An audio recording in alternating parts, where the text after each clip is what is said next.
Hello friend, today I'm going to share my favorite human that makes quirky cool. And I'm going to share about a deep essay on friendships. Let's get to it. My cool sheet is a human, and this is Jeff Goldblum. So usually I talk about humans that kind of fly under the radar or lead humanitarian efforts or have these big giant causes that I believe in. I usually stay away from celebrities because I just like to give attention to people that don't get it quite as often.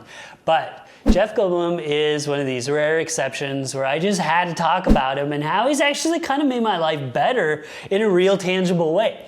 So if there's some reason that you don't know who Jeff Goldblum is, he was born on October 22nd, 1952. He is an American actor and musician. He's actually a really good musician. I don't even have time to go into there. But his first acting role was in the 1974 Charles Bronson hit Death Wish, where he played Freak Number 1. He gained huge popularity in '86 when he starred in The Fly, and then he later went on to star in some of the highest grossing films of all time, including Jurassic Park and Independence Day, and most of those sequels, which there are a lot of. But you know, what I really love about him, what I want to talk about, is his personality and his style. So he might not be as conventionally attractive as someone say like Brad Pitt or Leonardo DiCaprio, but his confidence and he has this quirky swagger that rakes him right up there in many people's eyes, including myself. And quirky though is an understatement. He sometimes rambles and he makes these unique hand gestures that I can't even mimic myself.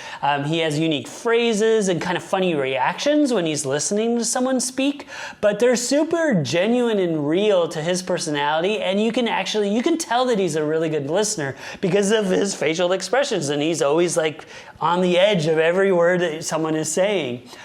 He's gone through kind of a renaissance lately and become one of the most beloved celebrities, and for good reason. You can just go to YouTube and put in Jeff Goldblum and you will see so many videos. He watches videos of other people doing impersonations of him, and he ranks people with Jeff Goldblum tattoos. He's super engages and flirty to anybody and everybody, people of both sexes, every sex, but it's never in a creepy way. It's always just super fun. I've always heard he's super faithful to his wife and never creepy, and that's super refreshing in Hollywood as well. He's so comfortable in his own skin, he doesn't take himself seriously, and that has made me embrace my own quirks and traits and just be a better person. Check out Jeff Goldblum. Oh, totally. I am super Jeff Goldblum fangirl. Oh, yeah. I don't know, and that's one of the other qualities about him. I don't know anybody that doesn't like this guy. No, nobody hates him. Everyone loves him. So great. Yeah. And every time he talks, I just start smiling. Mm-hmm. And yeah, because he is so unique. He's not this suave Hollywood hunk that tries to be cool. No. But he is cool. Yeah. He's super cool. Well, and he's quirky, but somehow, I don't know how he does this, he's quirky in a different way in each role. Yeah. Like his quirky, he pulls out some unique quirkiness. Yes. So it's not the same quirky kind of thing. Yeah, he's every not time. like just Jeff Goldblum playing himself in a movie. Yeah. It's so cool. Yeah, and even more so, like I'm talking about from the things I've seen. Now this could still be his on-camera persona, you know, but there's all the interviews that I've been watching because he has been this renaissance where he's in all these movies, and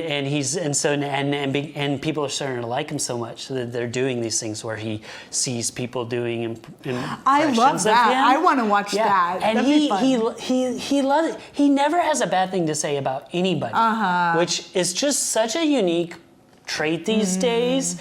But he's always just like, oh yeah, I totally see how I do that sometimes. And you know, because it's very hard to look at yourself and look at the things that you do and the little quirks that you might have. Sometimes like, I know for me, that bothers me and it like makes me feel self-conscious and I'm like, ugh. But no, he embraces it. And I love it. You can learn so much from him. That's so great. Yeah, thanks for bringing him up. I mean, when I see him, I'm like, oh, I love him, but I don't like think about him. Yeah, and I'm going to have a lot of links on our show notes where you can check out these various videos, some of my favorites. Excellent. Thank you. You're welcome. My cool sheet is an article that is called That Gummy Jungle.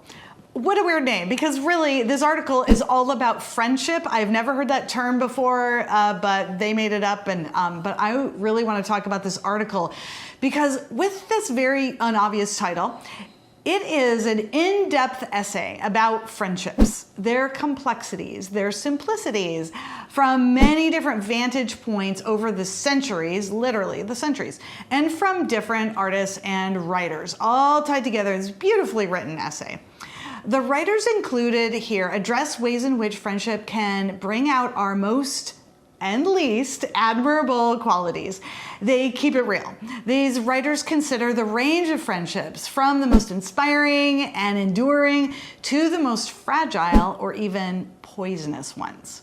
The quotes featured in the article go way back in history to Aristotle, who, for example, tells us much of what we need to know about friendships, its requirements, and its rewards. He says that perfect friendship is between people who are good and alike in virtue, and they wish each other well, and they are good in themselves. Each person gets what they give, which is all good. This is what ought to happen between friends.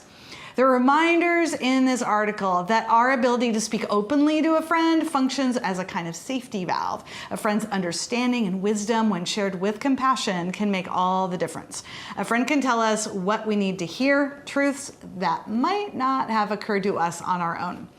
There's also comparisons to friendships and other kinds of relationships, such as romantic partnerships. In 1750, Eliza Haywood finds friendships to be purer and less troublesome than love. She says its sole aim being to make the happiness of others. No jealous pangs, no anxious cares disturb the tranquility of its ideas. So much beauty in this article. I absolutely loved it. That Gummy Jungle. I do love that name too, that Gummy Jungle. I know. It's so great. Yeah, so buried in the article, it does mention it, and it's just like this stickiness and complexities, like talking about that. It's a great way to describe it, and it's something that sticks in your mind also to remember it.